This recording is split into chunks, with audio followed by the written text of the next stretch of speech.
자, 오늘은 6114 경혈에 대해서 백병창 박사님을 모시고 강의 듣는 시간을 갖겠습니다. 박수 주세요. 감사합니다. 여기 보면 백병창가의 7대 한의학 비법이라고 저희 친형님도 목사님이에요.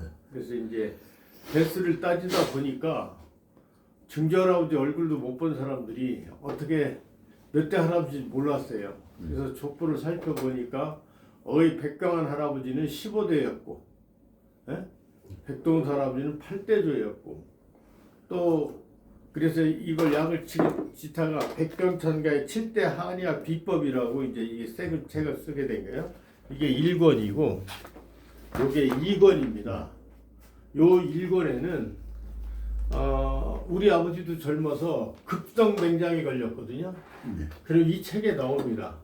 혈갈탕 3천만 먹으면 급성맹장이 그냥 평생 괜찮습니다. 급성맹장이 터져서 복막염이 들어서 죽어야 되는데 이 혈갈탕 3천만 먹으면 그걸 여기다 소상히 써놨어요. 이번에 제가 약재를 거의 50가지 정도로 구할 수가 없습니다. 지금 현재 경동시장에 가니까 약재가 없어요. 그래서 이번에 내가 다시 점검을 했고 최대한 구하는 데까지 구하고 있습니다. 여기에 처방이 지금 많이 나와 있는데 여기에 있는 처방도 지금 경희대나 요새 나오는 경동시장에서 약재를 구하기 어려운 게 있어요. 지금 오히려 애국 각처에 있습니다. 특히 중국에 많이 있어요. 그래서 아까 내가 가서 중국산이라도 주니까 구해달라고 특별히 내가 부탁을 하고 왔습니다. 오전에 가서. 그래서 요 1권은 이론편이에요. 약 짓는 거 처방. 급성맹장이 걸렸을 때 약 3천만 먹으면 그 사람 그냥 낫는 거예요. 우리 아버지 돌아가실 때까지 급성맹장하고 고생 안 했거든요. 그러면 우리 한의학은 헌원 황제부터 4700년 됐는데 4700년 된 한의학이 지금 4700년 됐으면 발전해야 되는데 중국은 문화혁명이 2번 있었어요. 진시황 때 한 번 있었고 1975년권에 모택동에 분석행위가 있었습니다. 똑똑한 선비들, 학자들 다 갖다 죽이고 책 다 불살라서 무식하게 노예처럼 부려먹으려고 한 게 그게 중국 공산당이에요. 그렇다 보니까 중국 사람들은 자기네 뿌리도 모르지 역사도 모르지 그들이 말하기를 사망오제는 전부 전설의 사람이지 실존하지 않는 사람이다. 이렇게 믿는 것이 중국의 학자들입니다. 그래서 그렇고 요것은 6114 경혈의학인데 하나 말씀드리면요. 현재 WHO에다가 중국 사람들이 침술은 우리 것이다. 한의학은 우리 것이다. 유네스코에 이미 등재했습니다. 지금 한국의 한의사들이 배우고 쓰고 있는 이것은 이미 중국 것으로 유네스코에 등재가 되어 있습니다. 이건 362년인데 우리 할아버지 아버지께서 꼽추를 피고 불치병 고치던 걸 내가 37년 전수 받았더라고요. 아버지 할아버지와 같이 살면서 어린 시절부터. 그래서 내가 또 유독 아버지 사랑을 많이 어머니 사랑 할아버지 사랑을 많이 받다 보니까 우리 할아버지 아버지께서 그런 말씀도 하세요. 한 얘기를 또 할 때도 있어요. 있으면 다른 형제들은 듣기 싫어서 나가는데 천만의 말씀이요. 나는 들으면 복습합니다. 아버지 그때 이거죠? 할아버지 그때 이거죠? 그러면 다시 확인시켜 줍니다. 나는 재복습하면서 할아버지 아버지한테 내려오는 것을 제가 아주 줄기차게 받으려고 받은 건 아니고 내가 우리 할아버지 아버지를 거의 신처럼 섬겼어요. 나는 우리 아버지보다 똑똑한 사람 이 세상에 없다. 우리 할아버지 더 위대한 사람 없다. 이렇게 믿었기 때문에 그냥 할아버지 아버지 말씀 한마디 한마디를 듣고 또 말씀은 또 듣고 다른 형제들 나가도 저는 들었어요. 내 친형님도 그러더라고. 동생은 그렇게 잘 배워서 지금 잘 써먹는다고. 우리 형님도 목사 정년퇴직 하셨어요. 금사학회 또 부회장도 하셨고 형님 때문에 내가 또 금사학회를 알게 됐고 그런 겁니다. 그런데 제가 쓴 것은 6114 경혈의학입니다. 그러면 몇 배죠? 요거는 17배가 많아요. 17배. 그래서 제가 무슨 일을 하려고 하느냐 여기 최 박사님하고 우리 이 박사님하고는 이것을 문헌으로 남겨서 지금 요 6114 경여대학인데 색이 이렇게 돼 있어요. 예, 야 여기 보세요. 예. 1교시에 대학교 교재용으로 만든 거예요. 1교시에 한 페이지씩 가리키면 돼요. 그리고 이 책을 팔지 않으려고 100만 원으로 정가를 올려놓은 겁니다. 제가 안 팔아요. 현재 비명품입니다. 그래서 우리 학교가 개설이 되면 이렇게 나올 겁니다. 뒤에 보면 남녀 생식기가 나오는데 아마 생식기 침 넣는 것은 지구상에 이 책밖에 없습니다. 그런데 하나 설명드리면 남자들 남성 기능 있죠? 생식기의 최고의 혈액입니다. 거기다 금치를 넣으면 최고 아주 진짜 사나이가 되는 겁니다. 여성들이요 얼굴만 이쁘다고 되는 게 아니라 여성들도 성기능이 좋아야 되는데 이 뒷장을 내가 살짝만 보여줄게. 이걸 한번 했더니 옛날 이걸 한번 보여줬더니 카톡에서 이거를 성인 인증하고 들어오게 만드는 거예요. 그래서 여기에서는 제가 그걸 안 보이려고 합니다. 그래서 이것은 지금 중국 사람들이 자기네가 종주국이다. 자기네가 종주국이고 자기네가 이걸 중국 것을 유네스코에 올려놨어요. 지금 그거의 17배입니다. 이 17배를 가지고 우리 대학교에서 과목으로 만들어서 이걸 만들어서 여기서 제자를 양성하고 6114 경혈 친구사를 우리가 만들어내는 거예요. 그러면 이것이 뭐가 되느냐? 이것은 앞으로 대한민국과로 이것을 유네스코에 올려야 돼요. 어떻게 생각하십니까? 좋습니다. 이 일에 아주 협조해 주시는 분들 감사합니다. 예, 그래서 요거는 2권, 1권, 2권 들었고 오늘도 어떤 분이 그래 책을 썼느냐 하는데 요 책이 보이나요? 이게 무예 도보통지인데 이게 우리 8대조 백동수 할아버지께서 그 당시 소론이었거든요. 노론들이 누구냐면 사도세자를 죽이고 사도세자의 아들 정조대왕을 매일 죽이려고 하기 때문에 정조대왕은요 왕자 시절에 아예 갑옷을 입고 잠을 잡니다. 자다가 어느 놈이 들어와서 죽일지 모르기 때문에 갑옷을 딱 입고 그러고 잠을 자는 거예요. 그리고 그 당시 재미났던 것은 정조대왕은 신임 무사들이 오면은 맞짱을 틉니다. 임금인데 맞짱을 트는 거예요. 진검 들고. 그러면 신하가 임금하고 맞짱 틀려면 어떻게 되죠? 임금은 마음대로 후릴 수가 있지만 신하는 임금한테 신을 칼 맞기만 해야 됩니다. 그래서 이제 코너로 몰리면 왕이 너는 나한테 진 거다. 이렇게 정조대왕이 거의 당해낼 수 없는 정도의 자신이 무사했어요. 자기 아버지가 아주 불쌍하게 돌아가셨잖아요. 그래서 정조대왕이 왕이 되면 왕가에 다시 피바람이 불까 봐서 그렇게들 정조를 못 죽여서 난리친 겁니다.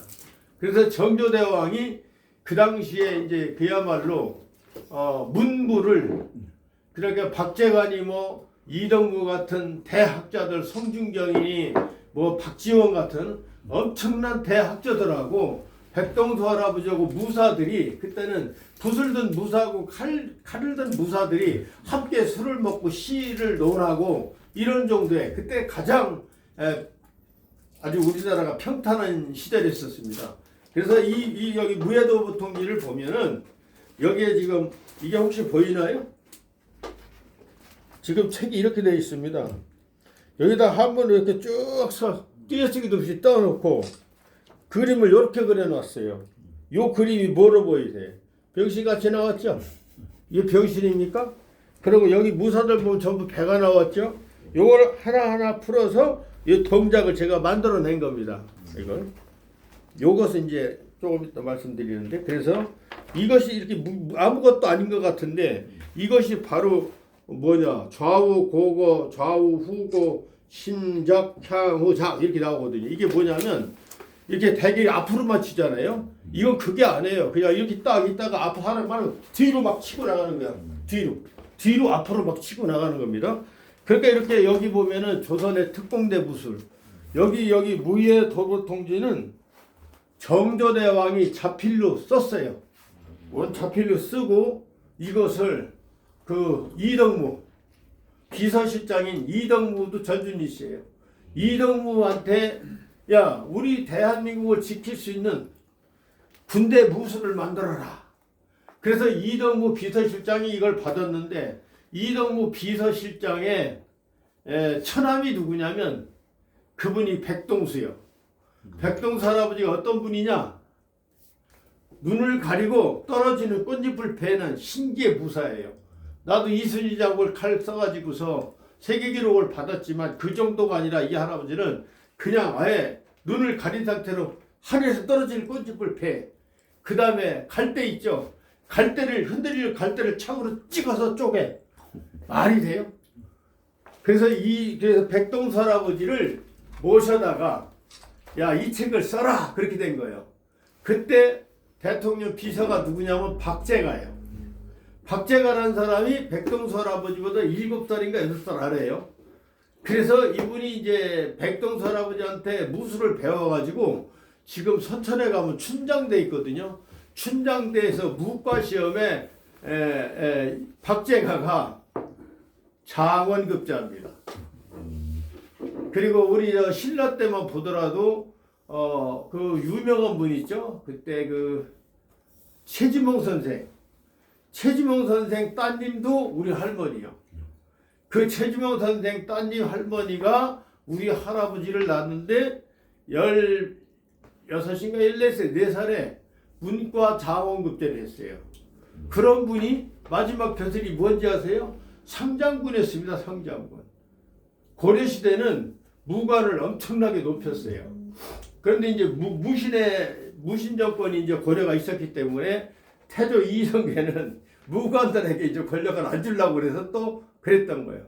고려 때도 처음에는 무신단을 무시했다가 무신단이 너무 억울하니까 총칼 들었는데 나를 일으킨 거죠. 그랬다가 다시 이성계가 자기도 혁명을 한 거지. 예? 그래서 조선시대에는 상무정신이 좀 약해졌던 건 맞아요. 그런데 그 당시에 정조대왕만큼은 안 되겠다 싶어서 실제 무사들을 고용한 겁니다. 그런데 백동수 할아버지는 정조를 이겼습니다. 자, 정조를 이기려면 어떻게 이겨야죠? 칼을 왕의 칼을 막으면서 분질러 버리든지 쓰지 못하다 쉬게 하든지 칼을 떨어뜨릴 수밖에 없습니다. 그래야 왕이 내가 너한테 졌다고 그래요. 그럼 왕을 이기려면 왕의 두세 배 실력이 되지 않고는 못 이깁니다. 그 사상의학의 뭐 이재마 선생이 요새로 말하면 대위나 소령급 때는 무관이었는데 이분이 이제 그것도 양령 자손이더라고. 전준재 씨 왕족이더만요. 그런데 이분이 원래는 의사가 아니고 원래는 이 사람이 저거요 그 무사였어요. 무사였는데 그만두고 나와서 관절하고 싸움이 붙었는데 관절을 다 치고 들어가서 사또하고 서로 만난 거예요. 그런데 보니까 한 명도 칼로 베지 않고 관절들을 다 기절만 시킨 거예요. 그 사람은 칼로 치는데 이 등으로 쳐서 기절시키는 거예요. 칼로 치면 죽으니까. 그러면 칼로 등을 쳐서 관절들을 다 격파할 정도면 일당백의 무사 실력이 아니면 안 돼요. 그러니까 이재마 선생의 나는 사상의학은 나는 인정 안 하지만 이번에 그 칼솜씨를 보면 나도 무인으로서 엄청난 겁니다. 상대는 칼로 들고 관절이면 아무나 오는 게 아니거든요. 다 무관들이 오는데 그 사람을 다 치고 들어가면서 전부 등으로 기절만 시켰다. 우리나라에 기가 막힌 분들이 많아요. 그래서 여기 보면은 요것이 전혀 잘 한번 보십시오. 이렇게 봐요. 이게 제가 쓴 책이 접니다. 이게 이렇게 이게 제가 95km 나갈 때 붕붕 떠서 하고 요 손 자국 한번 봐보세요. 내가 동작할 때 보면 흐릿하게 나오죠. 이게 빠르기 때문에 흐릿하게 나옵니다. 이게 웬만한 거 카메라는 아주 빠르면요 안 나오게 돼 있어요. 그래서 이런 것을 보고 여기 보면 저 배가 나왔죠. 고개가 뒤로. 그래 조선시대 무사는 지금 어떤 사람들이냐면 요즘 천하장사 씨름선수 같은 사람들이 하던 거예요. 조선시대 장군이 되려면 우선 체격부터 있어야 돼요. 체격이 없어갖고는 안 되는 거예요. 이게. 그래서 요것을 제가 써가지고 무형문화재 신청을 했습니다. 했더니 뭐 서울대에서 욕할진 모르지만 어떤 서울대 나온 한문학 가진 분 보고 200년 전 책이기 때문에 이거 좀 복사해 주십시오. 저 번역해 달라고 했더니 이 사람이 실력이 나만 못해. 오지를 했어. 이걸 잘못 번역했어. 그래서 이거 지가 직접 한자 다 이렇게 생긴 거 있죠. 원어가 이겁니다. 보입니까? 원어가 이렇게 돼 있는 걸. 여기 그림이 나와요. 띄어쓰기도 이렇게 한문을 써놓으니까 옥펜에도 안 나온 자도 많아요. 그래서 이걸 몰라요 지금. 그리고 무술 자체가 틀려요. 자, 항상 무술 얘기 여기 요것만 할게요. 태권도, 합기도, 유도, 검도 미안한 얘기면 도자가 들어간다. 1급, 2급, 2단, 3단이 들어간다. 미안하지만 1번 용어입니다. 이름 자체가. 그리고 당랑권, 소링권, 팔계장, 권장이 들어가면 중국 겁니다. 꿍푸란 얘기는 공부란 얘기예요. 꿍푸. 어떤 사람은 꿍푸, 꿍푸 뭐 이렇게 하는데 중국어 이거 하려면은 꿍푸를 쓸 때도 이게 우리가 시고 쓰면 이렇게 써야 돼요. 푸자를 쓰면은 히읗하고 피읗하고 이렇게 쓰면은 정확히 중국 발음이 납니다. 요걸 한국말로 쓰면 공부란 얘기인데 꿍푸. 앞으로 세종대왕이 질 때 이렇게 졌어요. 다시 세종대왕께서 진 우리가 훈민정음으로 돌아가야 됩니다. 그러면 어떤 향수가 되느냐? 꿍푸라고 쓸 때 이렇게 써놔요. 그럼 어떻게 하겠어요? 교수님 한번 발음해 보세요. 이게 뭐를 이거나? 히읗하고 꿍푸, 꿍푸, 푸하고 피를 같이 하는 거예요. 이걸 하나로 하려면 꿍푸라고 해서 희말이 휘되고 어디 가면 꿍푸라기도 안 되는 거예요. 완투들이 포할 때도 마찬가지요. 완투들이 포할 때도 피를 쓰냐 히읗으로 쓰느냐. 피하고 히읗 같이 써야 돼요. 그러니까 완투들이 포해도 되고 포해도 되잖아요. 포해도 되고. 이게 영어하고 우리가 안 받는 것이 그런데 세종대왕이 더 지신 그런 엉뚱한 걸 하지만 이만큼 이 한국어가 지금 우리나라 훈민정음이 세계 최고랍니다. 이게. 예? 뭐 유엔 어디도 공식 우리나라 말이 된대 이게. 그러니까 우리 대한민국이 또 굉장히 지금 훌륭하게 너무 많아요. 그래서 제가 이거로 무형문화재를 받아야 되는데 이거로 무형문화재를 받으려고 하면 이것이 당신 말이 옳다고 하는 문화재 전문의에 세 사람이 있어야 돼요.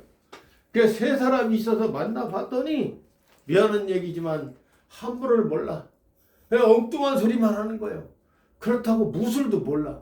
여기 보면은 탐마세라고 돼 있는데 탐마세가 뭐냐면은 이 무예도 보통 첫 번 기절에 이렇게 나왔어요. 여기다 한다면 손 이렇게 들고 말을 부른다. 부를 탐자 말맞자 탐마세. 세상에 말 부르는 게 말이 되겠어요? 그런데 이걸 느린 동작을 해보면요 이게 아니고 이렇게 해놨어요. 왜 노름들이 보면은 무사 백동수 할아버지하고 막 박재가 이동구 등등 해서 막 박지원 등등 그 기란성 같은 사람들이 막 정주하고 막 뭔가 저 젊은 놈들이 무엇을 만들지 모르니까 노론들이 지금 고민하고 있는데 이게 사실은 호랑이 건자 권법서예요. 이렇게 탐마세인데 이게 호건세입니다. 여기서 제기차기 있죠. 제기차기 느린 동작을 해볼게요. 제기차기로 들어서 이렇게 치는 겁니다. 이게 제기차기. 그런데 이거 빨리 하게 되면 따따따 나가는 거예요. 나가기 때문에 그냥 이건 카바링이 소용없어요. 태권도 폼, 합기도 폼 자체가 소용없어요. 그냥.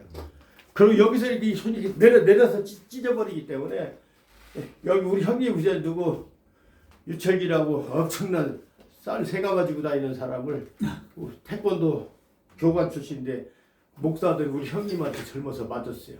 얼굴이 다 찢어져 버리더라고. 형님이 때려가지고. 그 형님 징역 갈 뻔했는데 어떻게 도망가서 월남가는 바람에 징역을 안 갔습니다. 그러니까 우리 무술 자체가 그렇게 무서워요. 이게 우리 한민족의 무술입니다. 그런데 어떤 검도협회 경기도 회장이라는 사람은 조선시대에 무술이 없었대요. 전부 지금 있는 게 일본 거랍니다. 한국에는 왜 이렇게 웃기는 사람들이 많은지. 예? 그래서 이걸 했는데 제가 무형문화재를 이거 써놓고 못 받았어요. 이걸 평가해줄 문화재 전문이 있어야 됩니다. 그래서 내가 오늘도 답답하다 했더니 이재원 회장님 재미교포 그분이 하는 소리가 그냥 반 친구가 누구냐면 김기수 씨라고 있어요. 탈춤 아시죠?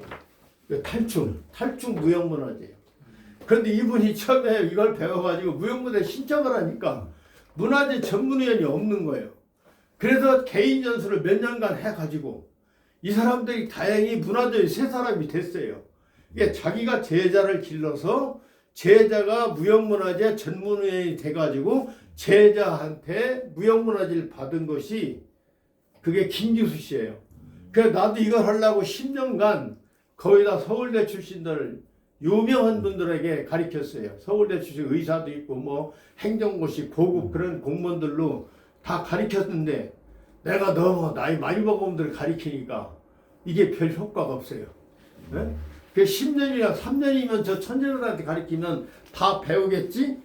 그러고서 가르쳤더니 10년을 가르쳤는데 내게 들은 걸 내날라니까 도대체 말이 안 돼. 내가 6.12때 경혈에 힘을 써놓고요. 놨더니 어떤 분이 그래.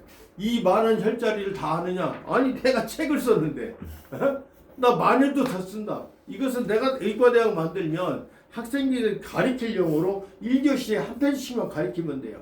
막말로 요거 2권만 딱 가르쳐 놓으면은 천하명의가 여기서 다 나오는 겁니다.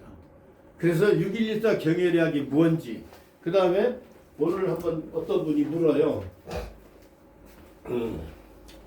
그게 지금 법적으로 문제가 없느냐. 여기에 대해서 제가 설명드리겠습니다. 여기 한번 아까 보셨죠? 요 비금은 요 책, 요거 무술책입니다. 비금은 요게 이게 나르는 비행기 할 때, 그 다음에 세금자, 나르는 독수리요. 그런데 저거 보실래요? 우리가 원래 고산종 민족이었기 때문에 자 궁궐 모양이 어떻게 되겠죠? 궁궐 모양을 지붕을 그려보면은 이렇게 끝에가 새 날개같이 올라갔어요. 집이 말이 내 그림을 못 그리는데 자 궁궐 보면은 지붕 끝에가 딱 독수리 나게 들어졌죠. 일본 건물은요 이렇게 앉아요. 일본 애들은 건물 지면은 어떻게 짓느냐면 그냥 이렇게 져버려요. 일본 애들은 그냥 내려가게. 그런데 중국도 이렇게 하긴 해. 그럼 몽고 있죠. 몽고 씨름 선수들도 독수리 상징. 우리 원래 한민족은 사실은 표시가 독수리야. 그래서 몽고 사람들 이렇게 하면서 독수리 이거 내고 그러고 씨름하죠. 행사할 때. 그리고 중국도 건물이 보면 올라갑니다. 일본만 내려갔어요. 그래서 우리가 칸민족이기 때문에 칸이라는 얘기는 여기 하나 설명드리면 여기 하나는 하늘이에요. 하늘에서 땅으로 하나님의 아들이 내려왔다. 그럼 여기 방패가짜거든요. 방패가짜인데 이것은 칸으로 발음도 많이 해요. 그래서 우리가 칸민족입니다. 이 칸민족이라는 얘기는 한번 그래서 여기서 백성을 거느리는 왕이 되는 거예요. 그래서 요게 그냥 앉고 써볼게요. 방패가짜 민족이죠. 그래갖고 징기스칸 때 돼가지고 징기스칸 때 돼서는 어떻게 바뀌느냐면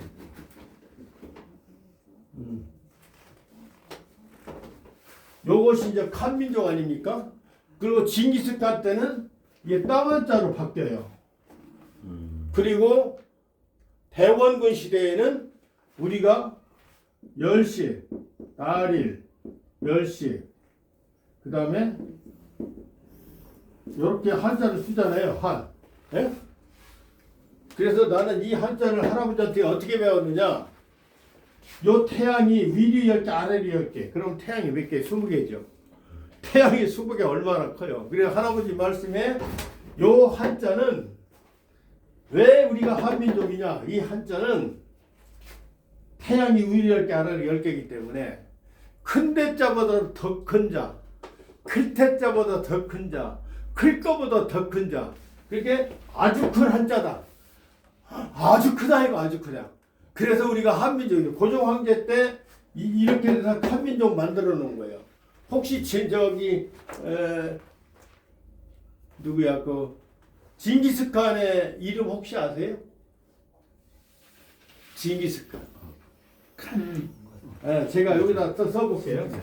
잊어먹었어. 칸. 국적으로는 성길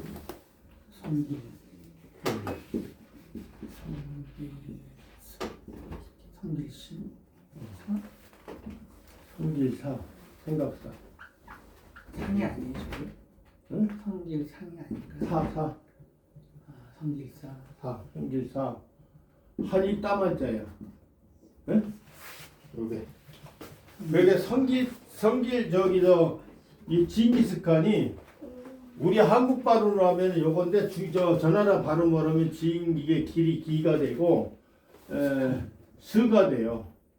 요게 칸이 돼요. 그 한국말 쓰면 성길사한인데 징기스칸 아버지가 우리나라 왜 성산문 아시죠?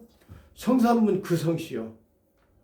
장영성 씨. 그리고 그 형씨가 중국에서 원래 유명합니다. 그런데 징기스칸 아버지가 원래는 중국 대륙 사람이었었는데 그때 육로족한테 침략을 당하니까 한반도로 이주하고 몽골로 가고 막 티베트로 가고 인정이 흩어졌어요.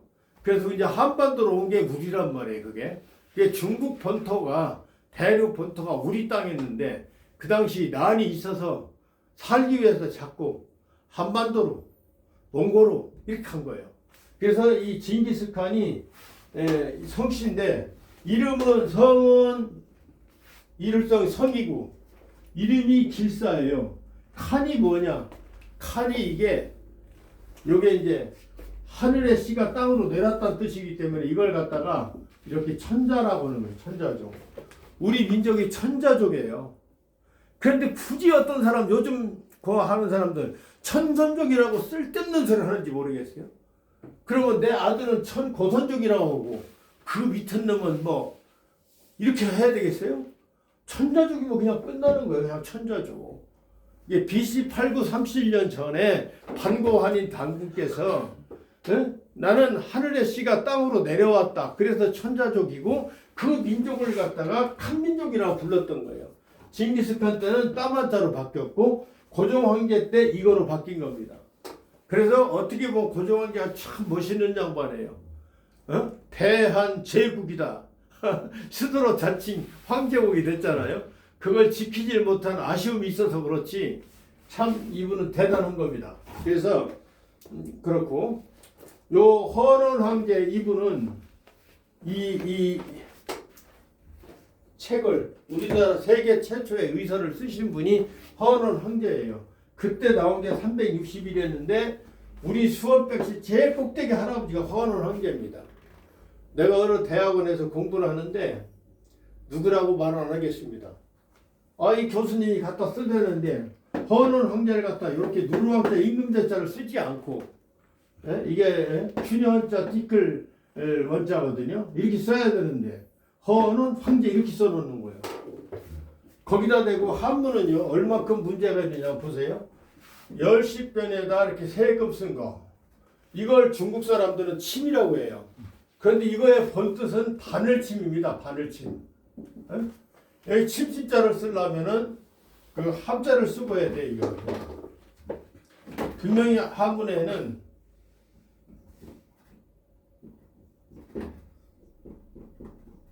이렇게 해서는 침이 있어요. 그런데 대학원에 의과대학의 대학원 교수가 내가 누구라고 하면 인신공격이에요. 나는 그때 학생으로 가서 공부를 하고 있었어요. 그랬더니 침을 이렇게 갖다 써놓고 헌원한 게 이렇게 쓰는 거예요. 그러면 교수님 이럴 때 어떻게 해야 돼요? 학생 신분으로 이거를 거기 지도자급이 와서 배우고 의사들도 많이 배우는데 이렇게 갖다 왜곡해버리면 안 돼. 그래서 내가 끝난 다음에 그랬습니다. 교수님 말씀드리기 죄송한데 헌원 황제라고 쓸 때 이 누르막자 황제는 이 양반 한 분만 쓰는 고유명사입니다. 그건. 그리고 모든 황제를 제국을 거느리는 황제를 할 때는 임금학자 임금제 썼던 이거 대명사입니다. 헌원 황제를 쓸 때 이걸 갖다 써야 되고 영어로는 뭐 아큐펑처럼 끝나지만 저기 우리 한국으로 보면은 다 틀려요. 내가 그거 아까 복수 안 됐죠? 안 됐으면 그냥 안 된 대로 말씀만 드릴게요. 그러면 바늘은 여기 귀가 있죠. 귀에다 실을 꼽아서 이렇게 쓰는 거예요. 그런데 침은요 반대로 구멍이 있는 게 아니라 손잡이가 달려 있어요. 침은. 그런데 뭐 노태우 때 뭐 노태우 대통령이 침을 맞았는데 10cm짜리 뭐 침이 몸으로 돌아다녀서 어디서 뺐다. 이건 미안한 얘기지만 양의사들이 낭설이래요. 한의사 죽이려고. 말도 안 되는 거예요. 침은 손잡이가 있는데 어떻게 그 침이 손잡이까지 들고서 여기서 찔러서 저쪽으로 나가요? 바늘은 그렇게 가는데 침은 갈 수가 없습니다. 자루가 있기 때문에. 그럼 제가 놓는 금침은 뭐냐면 끝에가 주사바늘이에요. 주사바늘 안에 금을 집어넣고 꽂을 때를 밀어넣으면 금만 몸에 삽입되고 주사기는 빼는 겁니다. 제 금침 그렇게 되어 있죠. 그래서 이렇게 되어 있는데 금침이라는 것은 제가 더 설명드리면은 충남 논산의 그 노성이라는 곳에 파평윤 시절 살아요. 윤석열 대통령 아버지가 파평 거기 윤 시절 사는 집성촌 충남 논산의 노성에 살고 있습니다. 그 노성에 부여가 내가 고향이지만 그 옆에 우리 대제학 임원부원군 할아버지가 산소가 있어요. 그러다 보니까 내 친형님 목사님이 같은 충남 부여구 논산하고 해서 윤석필 씨하고 인연이 됐는데 윤석필 씨는 박사는 우리 아버지보다도 2달 더 드셨어요. 거기 같은 윤병성 씨는 조금 아래 됩니다. 그런데 윤석필 씨가 와세다 대학에 일본에 옛날에 외정 때 유학을 해서 다니는데 그 당시에 일본 양의사들이 자, 이 신경통 있잖아요. 신경통 독일 못 고칩니다. 미국, 영국 신경통을 고치는 데가 없어요. 그럼 의사가 언제 신경통을 내리느냐? 엑스레이 요새 MRI 뭐 별걸 다 찍어도 의사가 어떤 저걸 발견을 못해요. 이 사람이 왜 아픈지 증상이 안 나타나는데 환자가 아파 죽겠다고 하면 귀신짓자 신경통을 갖다 붙이는 겁니다. 신경통이라는 건 의사들이 왜 아프지 원인을 모르고 아플 때 그때 신경통이라고 해요. 그런데 그 신경통 있는 부분에다 외정 때 이 일본 사람들은 여기를 마취를 하고 절개를 하고 금쪽알을 하나씩 넣고 봉합을 하니까 그걸 낫는 걸 봤어요. 그래서 윤석필이라는 분이 한국에 와서 한 50년 전쯤에서 이 금사주의기를 최초로 만들었습니다. 최초로 만들어가지고 윤병성 씨가 이사장을 하고 그분이 이제 회장을 하고 부회장은 내 친형님이 하면서 사실은 내 형수가 사무장을 했었어요. 그러다가 어느 날 형님하고 형수가 너 그러지 말고 여기서 같이 일하자. 그래서 제가 이제 금침으로 뛰어드는 겁니다. 그래서 사무총장을 하다가 해를 다 많이 다니고 돌아다니고 다니다가 돌아와 보니까 2분이 다 돌아가셨어요. 윤석필 회장은 나도 모르는데 돌아가셨고 그 다음에 왔더니 이사장 윤병성 회장이 아파 죽겠대. 그래서 제가 물어봤어요. 그래서 가서 침을 놔드렸더니 해외 다니면서 비행기 딱 보타주라고 봉투를 넣더라고요. 그것이 마지막이었어요. 또 해외 나갔다 오니까 돌아가신 거예요. 그래서 이건 안 되겠다 싶어서 제가 저작권 등록을 했습니다. 여러분 저작권 혹시 아시나요? 저작권은 지뢰밭이라고 합니다. 지뢰밭. 특허는 뭐 내가 특허 17개인가 있지만 17년 동안만 내 기술을 누가 쓰지 못하는 게 특허예요. 그런데 저작권 등록은 3대에 3대. 내 아들, 내 손자까지 내가 그 권한을 가지는 거예요. 그래서 금침에 대해서는 제가 저작권을 받았습니다. 그리고 내가 2번 의료 전과가 있지만 3번째는 내가 검사를 이기고 받았습니다. 3번째 받을 때 내가 저작권 가지고 나는 이 금침에 대해서 저작권자를 받았기 때문에 한의사도 지금 넣는 사람이 있지만 내가 저작권으로 걸게 되면은 여기 나와 있네. 저작권. 혹시 여기 보이시죠? 여기 저작권 증서입니다. 그리고 여기 나와 있네. 잘 나오나 모르겠네. 여기는 바늘이에요. 요건 주사기입니다. 바늘은 바느질 하는 거고 요 위에 주사기 있죠? 침도 있는데 침이 안 보이네. 침이 흐려서 안 보이네. 여기 침입니다. 요 침은 한의사의 전유물이고 요 아래 요 노란 거하고 요거는 주사기는 금사 자연 치유사 겁니다. 그래서 이게 한의학이 아니고 양의학이 아니기 때문에 국민 여러분 똑바로 알으셔야 됩니다. 한의사가 백병찬 허락 없이 침을 놓으면 이 저작권을 가차없이 걸립니다. 아직은 내가 거기까지 관여할 시간이 없어요. 그래서 안고 있는데 공개하는 겁니다. 그리고 검사 판사가 이거 갖다 하면은 똑바로 된 검사는 자 이번에 보셨죠? 이재명이 죄인이라고 갖다가 검사는 구형을 3년 했는데 또 어떤 판사가 50억 받아먹었대요. 그거 받아먹고 무혐의 때리고 이게 말이 됩니까? 검사 판사가 대한민국이 법령대로 가야 되는데 참 제가 답답한 게 그겁니다. 그래서 앞으로는 AI 좋아하시죠 교수님? AI 인공지능 컴퓨터 하자는 재판하자는 게 제 정책입니다. 그 다음에 법도 이제 국민이 직접 만들어야 돼요. 어느 놈이 만들어 놨는지 법을 잔뜩 만들어 놨어. 이거요 대한민국 이 국회의원 요놈들 갖다가 못된 법만 만들어 놔서 이거 지금 아니 심각한 문제입니다. 이거 법을 국민이 만들어요. 국민이. 그래서 여러분 저작권은 백병찬이 갖고 있기 때문에 내가 앞으로 걸 겁니다. 한의사도 내 저작권법 위반하면 걸어요. 그걸 얘기했더니 판사가 나 무혐의 때리더라고. 아니 나 대통령령으로 받은 이유는 금침이라는 것은 4700년 우리 한의학 역사에서 금침은 논대가 없어요. 충남 논산 부여에서 발생된 거예요. 충청남도 거예요. 그리고 윤간의 백간의 두 집에서 만들어서 김영삼 대통령령으로 받은 자격인데 그걸 왜 검판사가 무시해요? 대단히 잘못된 놈들이거든요. 진짜 피가 끓어요. 내가 왜 이렇게 화내는지 아십니까? 안 낼 수가 없어요. 그런 놈들이 국민 혈세로 밥을 먹고 검사 판사라고 말해요. 이거 지금 미칠 지경입니다. 지금 나라 꼴입니까 이거? 법이 없는 나라입니다. 그래서 여기에 대한 저작권은 제가 가지고 있습니다. 앞으로 법으로 집행할 겁니다. 나훈아 선생이 노래 부르면 한 달에 1억 이상씩 저작권 들어온대요. 다른 가수들도 다 들어와요. 우리가 노래방에서 노래 부르고 돈도 불렀죠? 그게 저작권이 다 들어가더만요. 저작권은 지뢰밭이에요. 지뢰밭이네 어디가 깔려있는지 뭐라. 걸렸다면 걸리는 거예요. 그래서 내가 저작권도 여러 개 가지고 있습니다. 그래서 이 금침이라는 것은 대한민국에서 발생된 것이고 여러분들 이거 우습게 보지 마세요. 이거를 우리 대학으로 입안하지만 이거 살려서 대한민국 것으로 유네스코에 올려야 됩니다. 그게 제 꿈이고 그걸 실현하려고 해외로 맨날 돌다가 지금 들어와서 안 나간 지가 지금 1년이 넘어 있어요. 안 나가고 있습니다. 지금도 뭐 어디 가자 지금 그러는데 아직 안 가고 있습니다. 그래서 금침이라는 것은 똑바로 알아야 되고요. 금이라는 건 어느 정도 좋냐면요. 여기에다가 반지만 하나 껴도 심장마비가 예방이 돼요. 옛날에 뭐 귀머거리 삼는 벙어리 삼는 못 삼는 해갖고 시집살이가 서럽다는 거 아니에요. 그래서 시집 올 때 여기다 금반지 껴주는 거예요. 요 밑에가 소부혈이에요.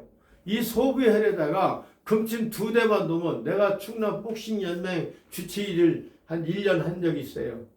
그 다음에 곰들이 축구단 내가 주치의도 내가 한 1년 이상 했는데 내가 그 당시 선수 뛰는 애들 있죠. 특히 복싱 선수가 링에 올라갔을 때 얼만큼 떠느냐면 경험이 없는 사람은 처음에 일전할 때는 저 사람도 아무것도 안 보여. 그러다 줘 터지다가 이기기도 하고 지기도 하고 한 번 하고 나면 그 다음부터 담력이 생겨서 보이는 겁니다. 링에 가서 그거 아무나 싸우는 거 아니에요 여러분?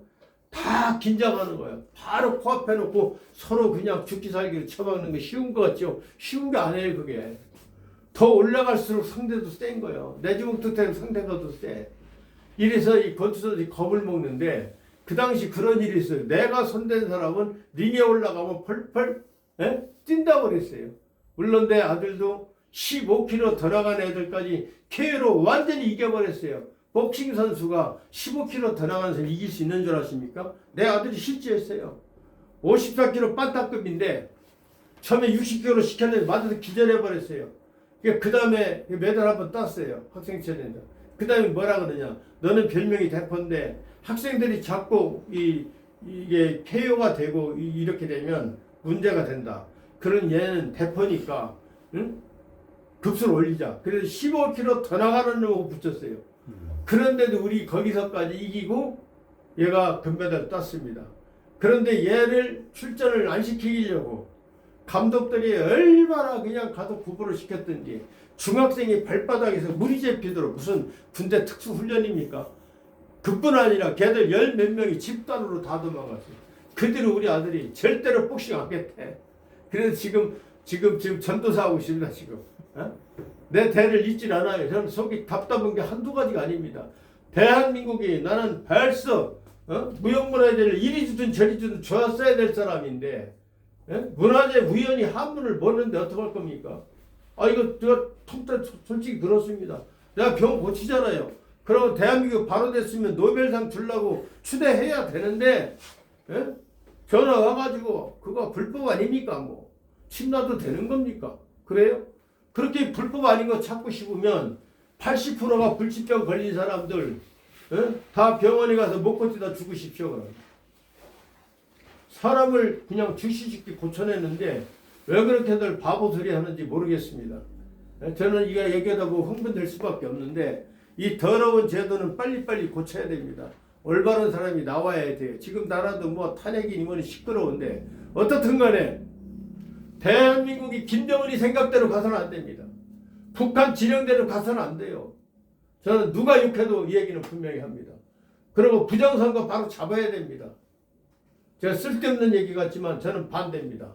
아니 자유당 때 그 사람 누구예요? 최인규인가? 내무부 장관 사형받았어요.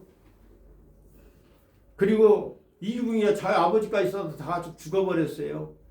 이승만 대통령 죄도 없이 하야했어요. 그 양반은 선거 아니 이거 얘기해야 돼. 지금 그런 상태예요. 그래서 앞으로 우리나라가 발효돼야 되고 의학 제도도 발효돼야 되고 제가 이 방송을 듣고 불치병에 걸렸어. 백경찬밖에 고칠 수 없다고 생각되시면 저한테 연락 오시고 좋아? 큰 병원 좋아하면 가세요. 죽든지 말든지. 나 그런 사람 나도 필요 없습니다. 그러나 내가 이렇게 하늘에서 나한테 하나님이 좋은 은사를 주셨는데 그럼 죽어가는 사람 살려야 되겠으면 안 되겠습니까? 그래서 내가 저작권까지 받았어요. 내 시간 나면요. 이제 한의사 양의사들 내 허락 없이 금친 넣는 사람 하나하나 내가 입건할 겁니다. 지금은 아직 이 대학 만드는 것 때문에 바빠요. 여기도 지금 교수님을 양성해야 대학이 되기 때문에 오늘 이렇게 작은 곳이지만 이 교수님들 때문에 나온 겁니다. 오늘 안 나온 분도 있지만. 그래서 금침이 뭔지 혹시 지금도 의문 나는 거 있으면 제가 질문 받겠습니다. 저는 그냥 흥분을 할 수밖에 없어요. 열받는 게 많아가지고. 그럼 지금 대한친구학회에 있는 친구들은 중국 거를 하겠네? 그게 아니고요. 박정희 대통령께서 1961년도에 네. 한의학 자체를 없애려고 했어요. 그래서 옛날부터 있었던 면허가 침사 면허가 있었거든요. 김남수 옹도 그 면허자예요. 네. 그래서 그분들이 지금 다 100세가 넘어서 지금은 대한친구협회에는 다 늙어서 소천하셔서 안 계십니다. 그거는 61년 이전에 대한민국 국가제도가 침사제도가 있었는데 원래는 침구사라고 해야 되는데 그 당시 침사라고만 만들었어요. 그래서 그 누구죠? 그 침 잘 노는 분 김남수 돌아가셨잖아요. 그 양반이 면허가 있는 분이에요. 네. 면허가 없어서 걸린 게 아니고 그분은요 원래 재밌는 게 그분이 원래는 침구사가 아니에요. 뜸을 배웠어요. 뜸을 배워서 작은 침을 넣고 뜸을 떠갖고 그 양반 이름이 뜬구자 집당자 구당 김남수입니다. 그냥 뭐 호가 뜸 넣는 집이다 해갖고 구당 김남수였어요. 그런데 지금 한의사들이 이걸 제대로 침을 못 넣으니까 배가 아프니까 맨날 고수질 해가지고 그 노인네가 징역도 가고 벌금도 가고 말썽 많았죠. 그 양반이 친구대학을 만들려고 하다 못 만들고 돌아가셨어요. 지금 지금 이렇게 제도권이 얼마나 무서운지 제야에 5만 명 회원의 회장을 나보고 하라고 해서 내가 한 2달인가 해봤어요. 한의사 양의사 벽을 못 뚫습니다. 이게 제도입니다. 존경하는 국민 여러분, 병원에서 안 낫는 병 걸리면 그냥 앓다 죽으실랍니까? 살고 싶으면 연락하십시오. 내가 꼼꼼히 서류 써놓고 합니다. 변호사 사무실 공증하고 해버립니다. 왜 우리 국민이 행복 추구권이 있어요. 나는 황교안 부장판사고요. 내가 치료받을 권리를 국가 제도가 막아요. 한의사가 못 고치는 병이면 누구한테 가서 고쳐야죠? 그 못 고쳐서 외국 가서 고치는 건 제가 안 되고 옆에 있는 한국 사람을 고치면 됩니까? 맞습니다. 이거 개 같은 법이라고 법을 지키라고. 민간요법이 더 빠르지. 그러면 지금 여기 뭐 계신 분들 다 제도권 의학에 대해서 다 그냥 넘들머리 난 분들이 다 지금 여기 와 있는 거예요. 민간요법에서 의사가 된 거고 그러면 한의사가 된 거기 때문에 지금도 연구한 것도 인정해줘야 돼. 하나 더 말씀드릴게요. 중국은요 의사가 두 가지가 있습니다. 한 곳에서 아버지 할아버지부터 쭉 내려왔잖아요. 내려왔으면 그 사람을 향토명이라고 그래. 그러니까 우리나라 향토명의 열전에 달인편에 내가 나옵니다. 우리 할아버지부터 기사가 쫙 나와요. 책이 있어요. 이게 전 세계 대학 도서관에 쫙 나가 있습니다. 그래서 나한테는 필리핀, 태국, 뭐 일본, 미국에서도 오는 환자가 오느냐. 미국에서는요 한의사급이나 한의사 회장들이 옵니다. 왜? 피를 좀 가르쳐달래. 자기가 미국 한의사가 됐는데 너무 실력이 없대요. 그래서 저거 알려달라 해서 그럼 내가 필리핀 의사 맺는데 미국 의사 면허 줄래? 그랬더니 그거 못 준대. 그럼 난 당신한테 기술 못 줘. 우리 대학원 나온 사람한테만 줄 겁니다. 근데 이 책을 절대 안 팔아요. 제가 이 책을. 우리 이번에 만드는 대학원 대학교 교재로 팝니다. 거기서 이 두 권을 전적으로 이 두 권을 가르쳐 놓으면 명의가 되지 말래도 명의가 돼요. 지금 내가 이거 경희대하고 원광대 가서 한 말이에요.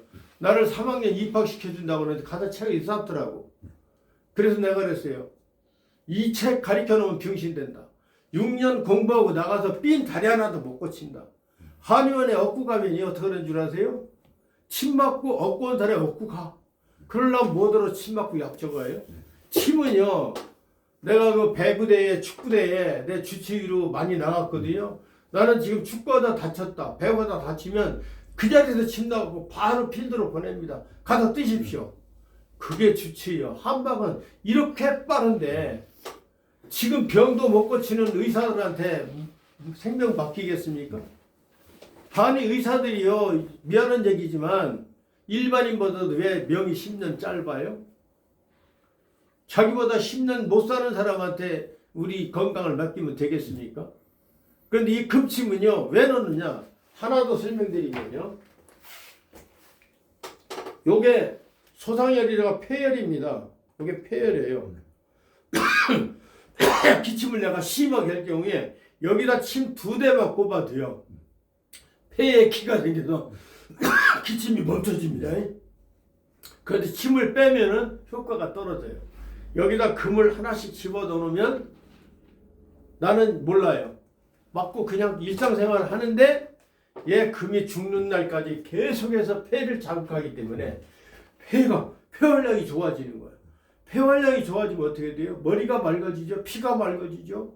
힘이 원천이 뭔지 아십니까? 사람은요. 팔다리 근육도 좋지만 더 중요한 힘은 폐에서 나오는 겁니다. 폐가 얼마큼 크냐에 따라서 힘이 나오는 거예요. 그래서 보세요. 이재마 선생이 있죠. 이재마 선생이 다리는 조그만하고 가슴이 컸대요. 그러니까 칼싸움이 잘한 거예요. 응? 남자는요. 종아리 굵은 거 필요 없어요.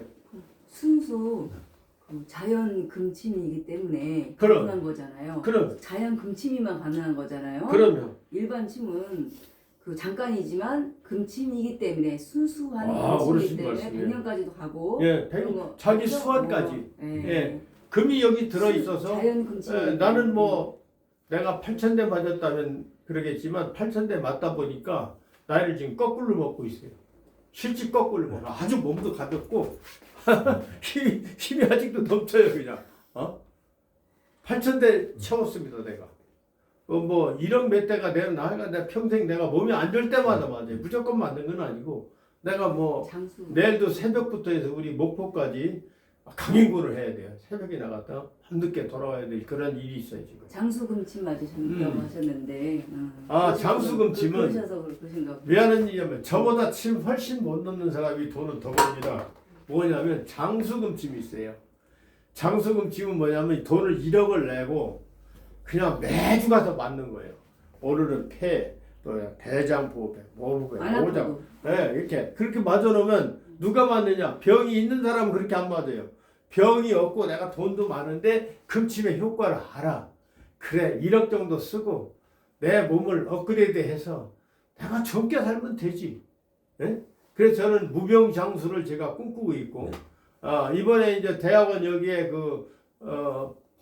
약으로 병을 고치는 거 그걸 가지고 제가 얼마 동안 실험을 했어요. 어려서부터 내가 5살부터 만 4살부터 글 읽었죠. 그러면서 한의사를 봐왔지만 그렇게 깊이는 안 봤거든요. 이번에 완전히 그냥 데이터베이스를 완전히 제가 만들었습니다. 어떤 약도 여기서 다 고칠 수가 있습니다. 지금 약재가 한 30여 가지가 안 구해져. 그래서 아까까지 가서 또 못하겠습니다. 어떻든 내가 구해낼 겁니다. 지구상에 있는 것은. 수입을 해서라도. 우리나라 약재가 별로 안 나요. 경동시장은 뭐 아마존 것도 있고 전 세계에 다 있어요. 그러니까 옛날에 그 수천 년 전부터 어떻게 그 아라비아 아마존 것이 우리나라 왔는지 참 이 무역이라는 건요 무서운 겁니다. 돈만 주면 다 돌아와. 그래서 금침 앞으로 내가 죽을 병에 걸렸는데 살고 싶으면 연락하십시오. 그리고 뭐 제도권 뭐 이딴 소리 할 것 같으면 그냥 병원 가서 앓다가 죽든지 말든지 그런 분은 내가 상대 안 합니다. 아까 교수님 내 질문 제대로 받았나요? 그 대한침구학회에서 예. 그 사람들은 그 여기 중국 침으로 지금 그 등록된 그걸 하고 있느냐고 제가 물어봤어요. 그분들은요. 네. 전통 한국 침입니다. 전통 한국 침. 예, 전국 한통 침인데 그분들은 지금 신태호 씨인가가 지금 회장이었거든요. 돌아가셨단 말 들었어요. 대한침구학회를 들어가 보니까 네. 그쪽에 한의사 그 여기 그거를 공부를 그 학교를 나온 사람들로 예, 쭉 많이 있더라고요. 예. 지금 뭐 양기영이라고 돼 있더라고 회장이요. 양기영이요. 그런데 그것도 21년에 만들어졌어요. 예, 그것도 옛날부터 있던 건 아니고 보니까. 예. 근데 그쪽이 하는 것이 지금 6114가 아니라 360. 그거 아니겠느냐고 요거, 지금 요거. 물어보는 거죠. 네. 예, 요거예요. 네. 아무리 띄고 까불어 요겁니다. 네. 그래서 17배로 다 이 6114를 해서 이것으로 이제 과정을 만들어서 정상적으로 교육을 시킨 다음에 네. 6.1일다 경열 친구사만 우리가 면을 만들어내면 됩니다. 네. 필리핀에서는 난 하자고 했는데 내가 안 한 거예요. 필리핀 주벤시오 오도냐가 대체청장이 자기네 보건소 직원들에게 UPH 대학에서 나보고 강의를 해주면 그걸 전수해달라. 그러면 필리핀 보건소 직원으로 이걸 양성해서 필리핀 전역에 보내버리면 자기네가 엄청나게 좋겠다. 그래서 처음에 그리려고 생각해보니까 억울한 거예요. 내가 한국 사람인데 내 나라도 못하면서 그래 또 한국 들어와서 있다가 한국 들어와 있으면 또 속상한 일이 많습니다. 자랑스럽습니다. 네, 자 보세요. 네. 내가 여기 동영상 보내는 거 영화 찍듯이 하는 거 아닙니다. 그냥 내 카메라 그냥 찍어서 거의 편집도 없이 올리는데 네. 예? 백병찬처럼 즉석에서 병 고치는 사람을 어떤 분은 저한테 그러대요. 이거 무형문화재를 시켜줘야 되는데 저번에 어떤 분이 저한테 전화해가지고 백병찬 같은 분은 금침에 대해서 무형문화재로 좀 했으면 좋겠습니다. 그렇게 권하는 분이 있대요. 네. 참 말씀이라서 참 고맙습니다. 제가 그랬습니다. 그래서 해야죠. 지금 침구학회는 한의사들은 스스로 침 면허가 없어서 침을 놓습니다. 네. 또 하나 침구사 제도가 있습니다. 네. 대한민국 미친 제도 하나 말씀드릴까요? 맹인은 3호침 이내로 침을 놔도 됩니다. 아, 네. 자 이렇게 보면은 여기 혈관이 많잖아요. 맹인이 혈관 모르고 찔러요. 혈관에다 찌르면은요 이게 팍 솟아오릅니다 이만큼. 물론 그거로 사람이 죽진 않아요. 안 치면 얼마나 나쁜 겁니까? 그래서 우리가 침에서 나오면 이 눈이 성한 사람은 꼭 눌러서 이걸 가란티를 줘야 되거든요. 그런데 세상에 눈면 성형한테 먹고 살으라고 친구사 면허를 주면서 3대, 4대, 5대 전통으로 내려온 사람은 무면허라고 잡아는 이 미친 새끼들 아닙니까 이거? 대한민국 제도가 이래 제도가 이 정권이다 저 정권이다 개 같은 놈들이 하는 거예요. 그렇게 저한테 보고 백병찬이 저 자식 성질 나쁘네 그러면 나 안 만나도 좋아요. 그런데 병에 걸렸어. 이 병은 백병찬밖에 고칠 수 없어. 그러면 저한테 의뢰하세요. 저는 그런 분만 상대합니다. 뭐 침값이 비싸네 싸네 뭐 이 얘기 할 필요도 없어요. 어? 세상에 아무도 못 고치는 병을 받을 만큼 받고 고쳐야지. 그렇지 않습니까? 지금 저 제기동 제 사무실이 제가 얻은 게 아닙니다. 외국 갔다 와가지고 작년이구나. 침을 놨는데 나 아는 아주머니가 양 대표 부인인데 줄기세포로 3천만 원 넣고 무릎 침을 맞았는데 안 나섰대요. 그래 나한테 금침 여태 딱 맞고 지금 1년이 넘었는데 싱싱하게 걸어 다닙니다. 단돈 100만 원 이렇게 났는데 100만 원 침값은 비싸고 3천만 원 줄기세포는 비싸단 말 하네요. 이 대한민국 왜 그렇습니까? 그래서 앞으로 이 방송 내가 낼 겁니다. 그러니까 내가 죽을 병에 걸렸다. 이거 백병찬밖에 살릴 사람이 없다. 그러면 저한테 오십시오. 그러고 뭐 이것저것 따지려면 오지 마십시오. 누가 묻는 거 싫습니다. 대한민국은 저는 하나도 진짜 이민 가고 싶은 분이에요. 이번에 그래도 누군가가 누가 대통령 되면 다는 이민 간다고 하더라고요. 이렇게 대한민국은 이민 지금도 많이 갔고 옛날에도 많이 갔어요. 왜? 우리 민족은 세계 최고의 아주 천재 민족인데 국가 제도는 지금까지 별로 잘 된 적이 없어요. 혹시 질문은 없으시죠? 제가 많이 떠들어서 죄송합니다. 그런데 저는 하도 답답해서 그런 거니까 이해하시기 바랍니다. 6114 경혈의학이 대한민국의 그 저작권이 아니라 뭐죠? 유네스코에 등재돼서 정말 언젠가는 이게 빛이 날 겁니다. 이 일에 동참해 주시고 그동안 경력해 주신 우리 교수님들 정말 감사합니다. 고맙습니다.